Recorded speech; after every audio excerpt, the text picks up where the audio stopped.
Hi everyone, welcome back. This lesson is going to cover physical and chemical properties in the unit of chemistry. Hope you had a chance to do all the previous videos so that it doesn't ruin the flow, I suppose. Physical and chemical properties is just a weird way of talking about how we describe objects. We describe objects in a certain way, especially in science, because we need to be as descriptive and as detailed as possible. So in short, this lesson is sort of going to teach you some vocab and some new words that will help you describe and talk like a scientist. It's very important, especially in chemistry, because the smallest differences can indicate a completely different identity in the object. So let's keep it simple. The topic, the lesson itself is not difficult, but because they are words and it's vocab, you're going to need some practice. So practice as much as you can, and you will find that it's not complicated as long as you give it a shot. Okay, so if we were to talk about properties, and properties is basically another way of saying information, different details about an object. Okay, it can be broken down into physical as a category and chemical as a category. Largely speaking, or broadly speaking, these are the only two subjects. But because I think there's a lot of room to continue to classify or break it down further, we're going to talk about two subfields under the physical properties headline. Okay, so let's talk. Yeah, here goes. Take a look at my drawing. I'm going to continue to come back to this flowchart right away. Take a look at my drawing and tell me how you would describe this object. There it is. What is it? Going once, going twice. It's a cube. Very good. Is that really scientific? That's more geometry, sort of. Okay. But let's continue on. Let's say on top of this, I add a little bit of something.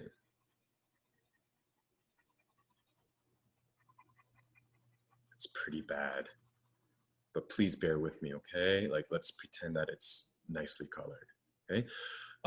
Now describe this object. It's blue. Very good. You describe the object's color. Is that really scientific? Well, we're slowly breaking the surface, okay?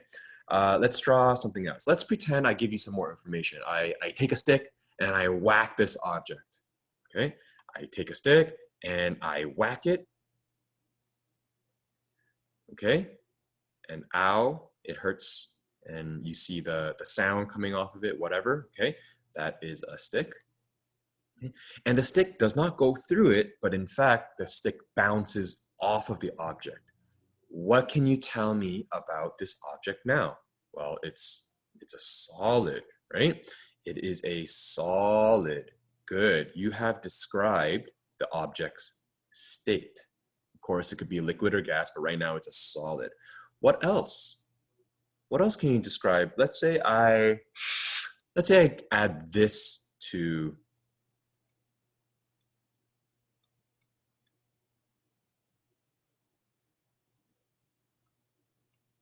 let's say I did that to the object. What else can you say about the object now? I'm hoping you came to the conclusion that it is shiny or lustrous, okay? And that is another physical property you can use to describe an object, right? So some of these words you've probably seen before, okay? Some of things like, let's say you touched it with your finger and you're like, oh, it's smooth or bumpy or rough or rippled or whatever, okay? That would be the texture of the object, right? Let's say you are able to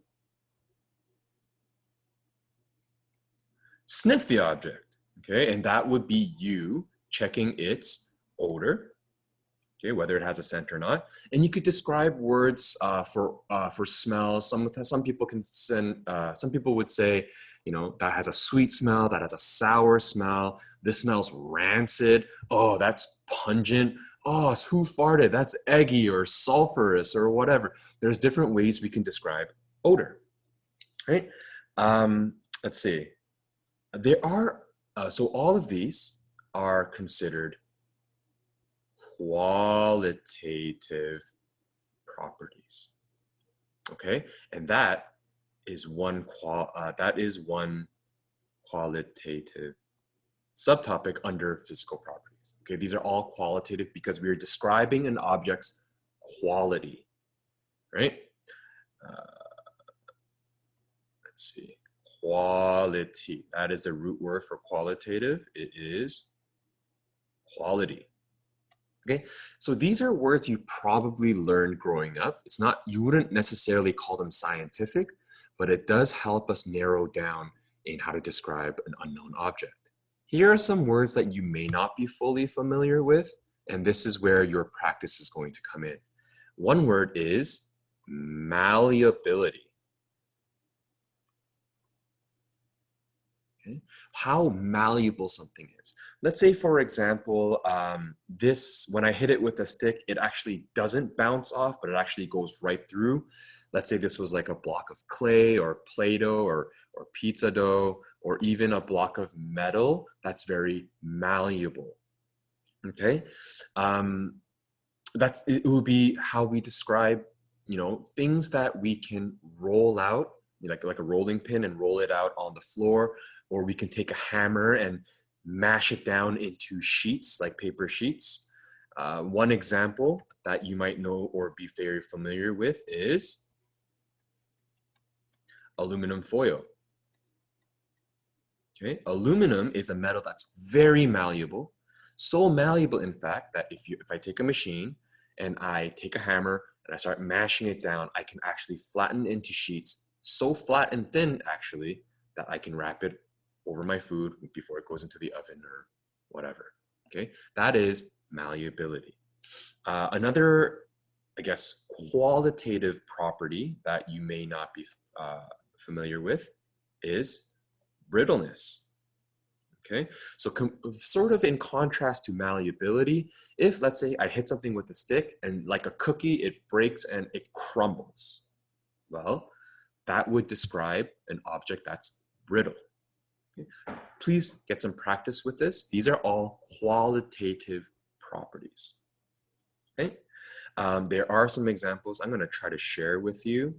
If you take a look at the sheet that comes with this video, you will see that there are some qualitative properties that you can look at right here. So color we talked about, odor we talked about, luster we talked about.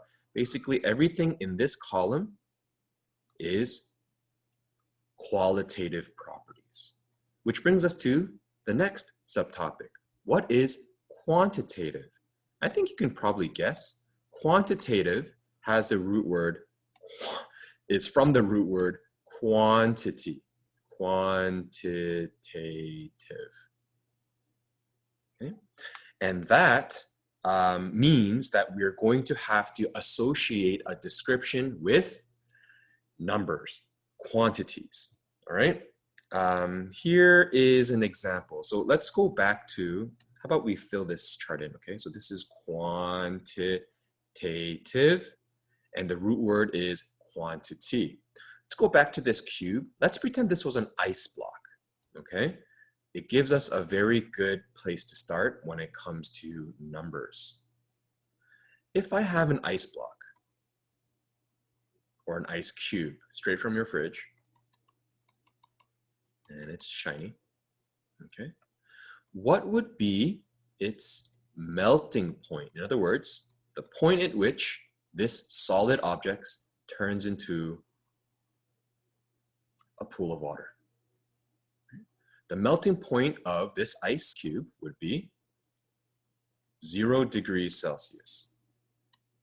Another way you can describe that is freezing point, but there it is. Melting point is the degree in which an object melts.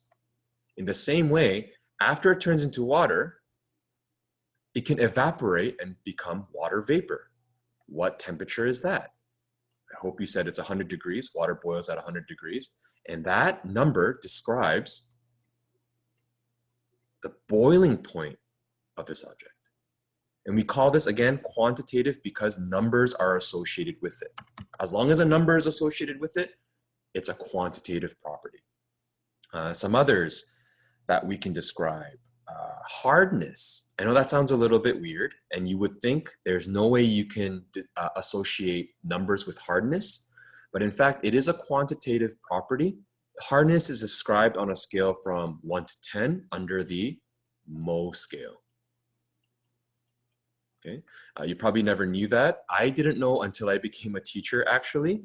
I'm going to show you from our encyclopedia online.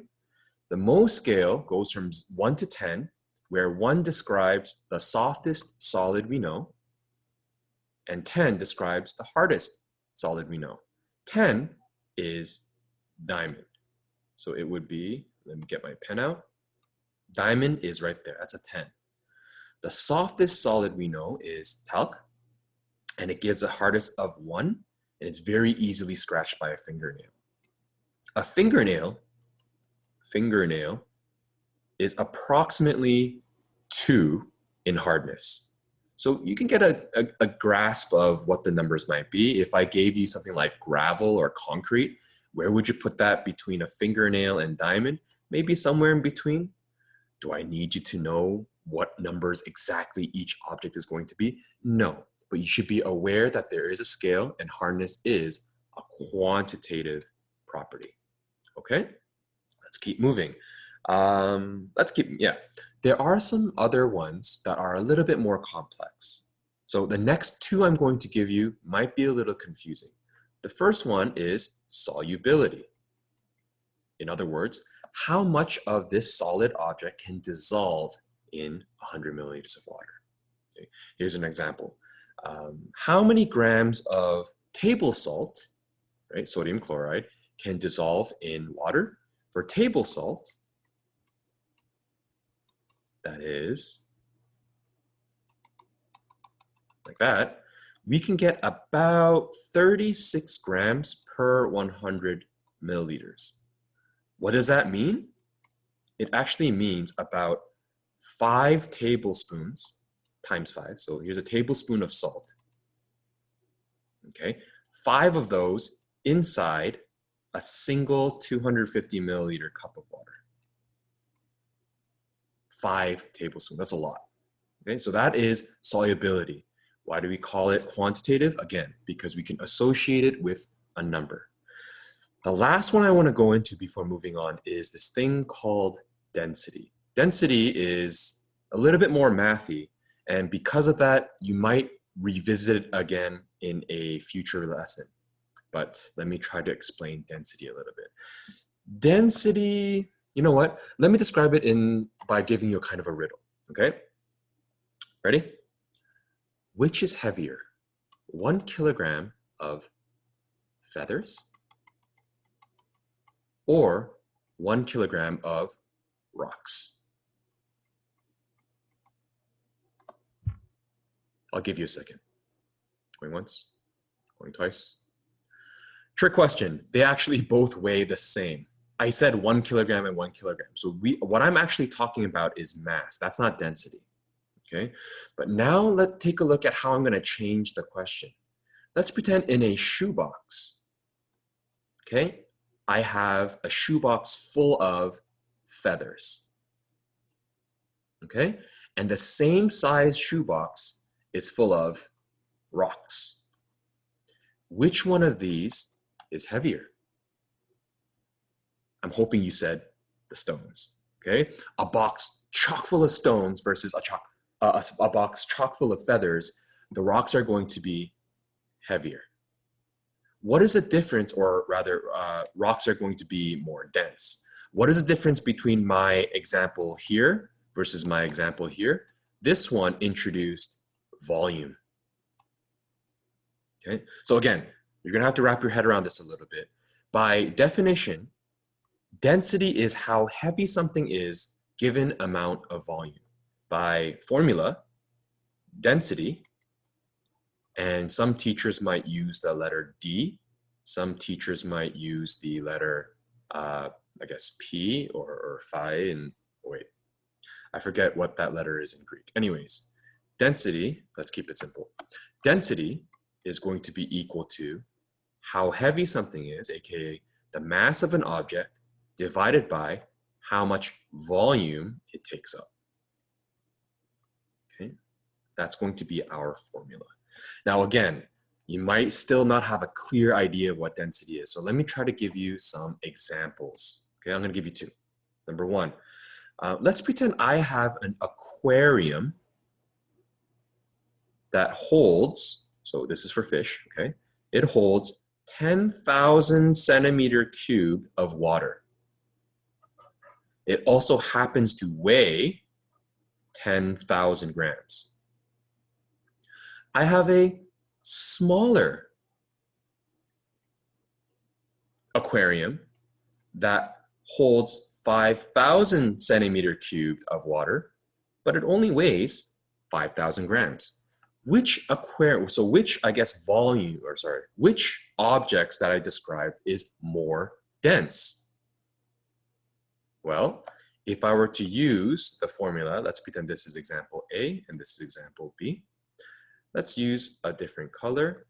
For example A, the density is going to be mass over volume, which is going to be 10,000 grams per 10,000 centimeter cubed, or 10,000 milliliters, whatever. That's going to equal, you put that in the calculator, or if you can know your mental math, 10,000 divided by 10,000, it is essentially 1 gram per 1 centimeter cubed. Example B then, let's put that into the formula. Density is equal to mass over volume, which is equal to 5,000 grams divided by 5,000 centimeter cubed. And that's going to equal 1 gram per 1 centimeter cubed as well. Both of these have the same density. Why? Oh, both of these were filled with the same material. Water is water. It's not going to get heavier just because I put it into a smaller container. Water has a density of 1 gram per centimeter cubed. Okay? Maybe you're still not quite sure. Let me give you another example. I'm going to compare now. How about I have the same aquarium that's 10,000 grams because it holds 10,000 centimeter cubed. The density we established is 1 gram per centimeter cubed. Let's pretend instead, though, I have a very small, valuable, okay, cube of gold. This entire cube is actually made of gold. What is the volume?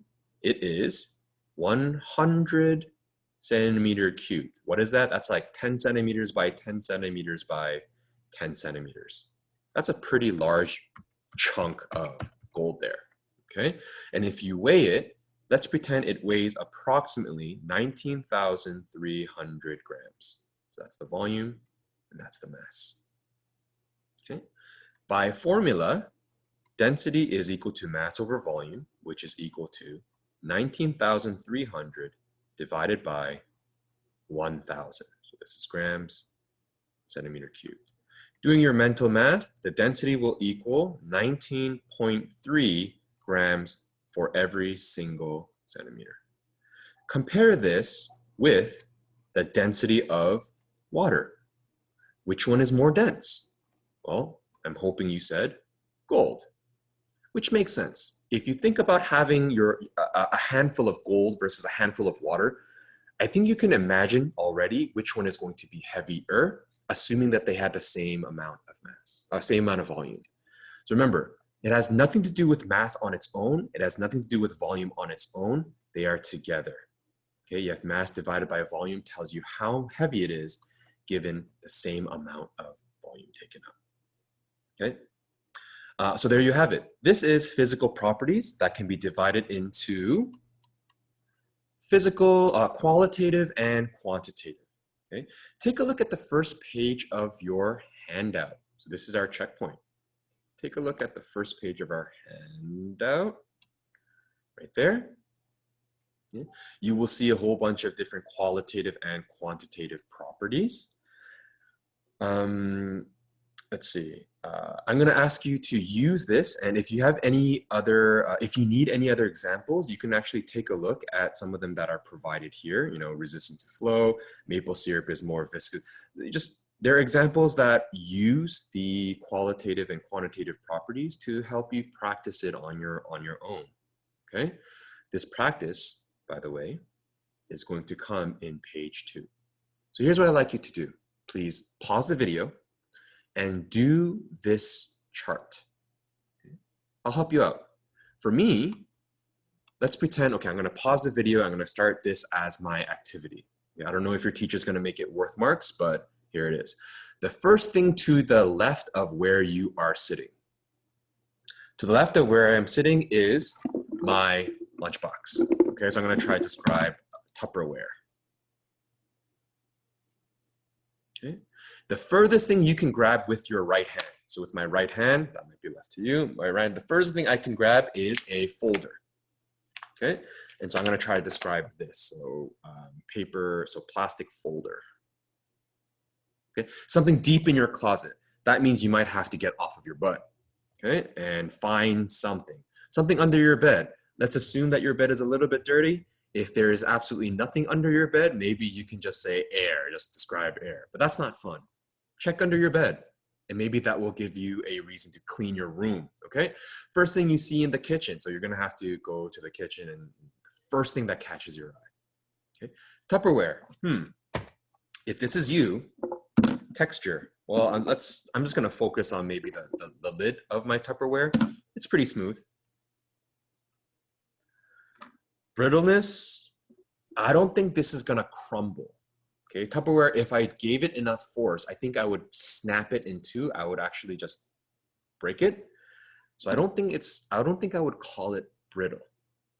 Okay, not brittle. Hardness, the plastic compared to my fingernail. If I had to get down to it, I think I can press hard enough and actually make a dent in the plastic. I don't think this plastic would make a dent in the fingernail. I could be wrong, but I don't want to test it because I'm going to hurt myself. I'm going to do my best. So I'm going to give it a Tupperware a hardness of similar to a fingernail. I'm just going to give it 2. Color, luster, color is colorless.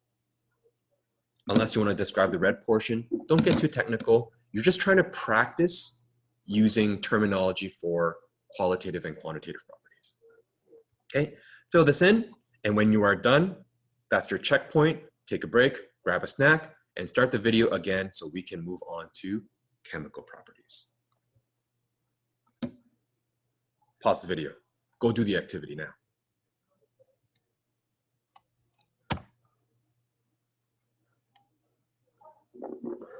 Okay, so I'm going to say welcome back, and I'm going to assume that you had a chance to do the assignment. The last section I want to move in on is chemical properties. All right, so this one's a little bit interesting. I'm not sure if I'll be able to demonstrate as much as I want to, but you're gonna have to use your imagination, okay? Not everything in this world, as you might imagine, is going to stay the same forever. Here's an example. Okay, take a step back.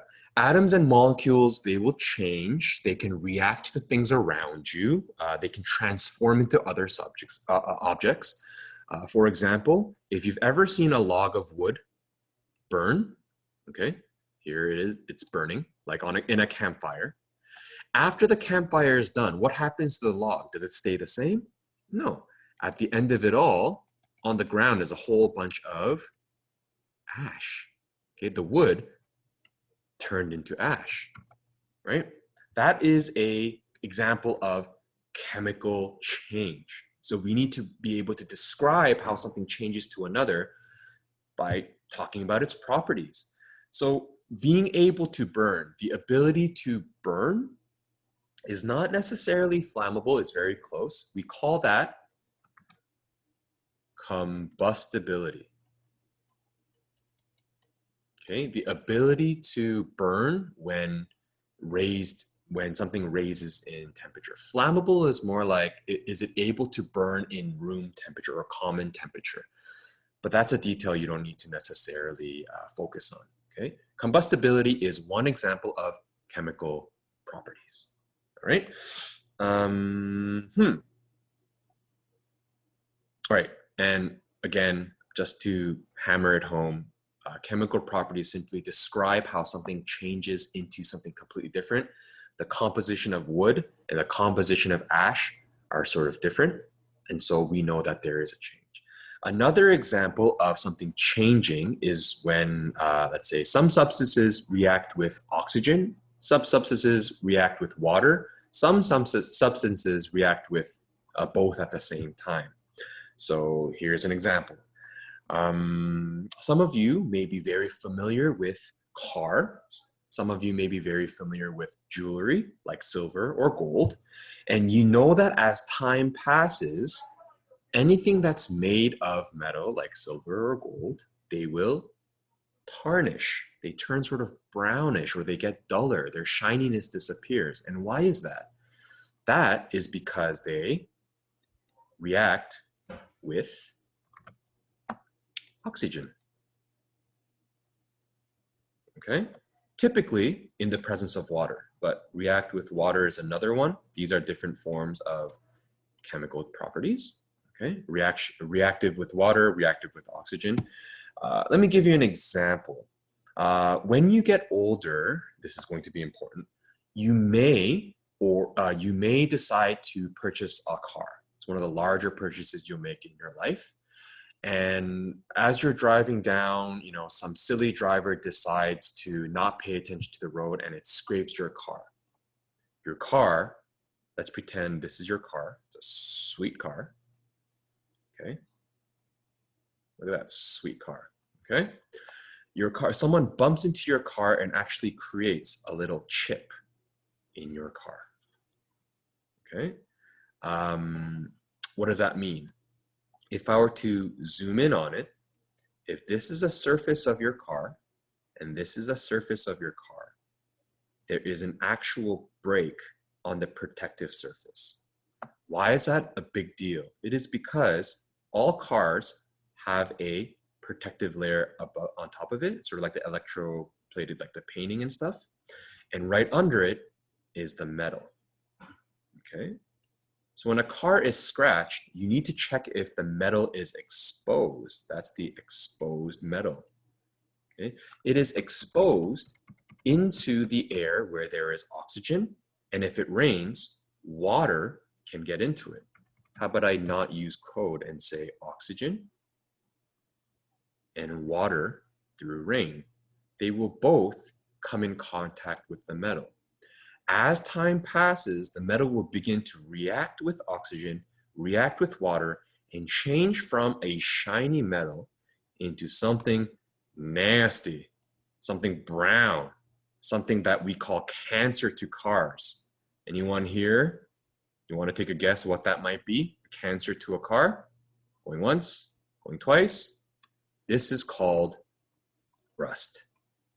Rust is basically metal that changed and turned into something with metal and oxygen called a metal oxide. Okay? You don't have to know that, it's more in chemistry. But rust, why is that cancer to a car? Well, as more and more oxygen and more rain gets exposed to the metal, this rust will start to bubble up from underneath and it will actually start to push out on the paint. So even if only this part was actually exposed to the outside air, all the areas around this chip will start to bubble up and look very, very, very nasty as well. Okay, so metal is reactive with oxygen, it reacts with water, and that is one way we can describe its chemical property. Okay, so take a look at some of the other examples provided in our sheet. Once again, I'm going to share our sheet with you right there. If you take a look, there are some chemical properties right here. So it can be reactive with water, acid, oxygen, a whole bunch of other things in this world. Combustibility, the ability to burn. Stability is something else as well, but we don't really talk too much about it, but I thought it might be a good idea to add it. Stability simply means its ability to remain unchanged or not break down, okay? And that's it. When you are feeling confident in using these scientific words, complete the next 2 pages. So again, I'm going to bring us down to page 3, and you will see another list of some other, I guess, physical and chemical properties we didn't really talk about. But it is there to get you to improve your vocabulary. It's all about just practice. Starting from here, there is an exercise.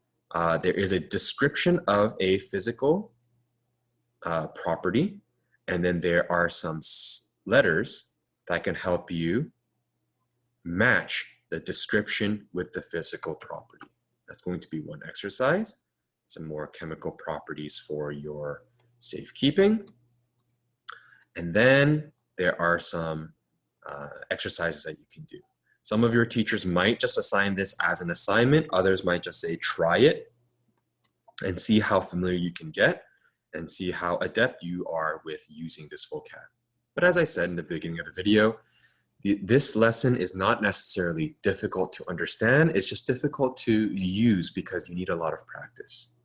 Please, even if you're not going to have to submit this, I guess, activity as an assignment piece to get marks for, complete it and get your practice in, because you will be using this vocabulary again and again and again in a lot of your labs and experiments, not just in grade 9, but it'll carry over to grade 10, 11, 12, and so forth, if that is your decision. That's sort of your pathway. Okay, thanks for watching. Please practice it, and that's going to be your homework. We'll see you in the next video.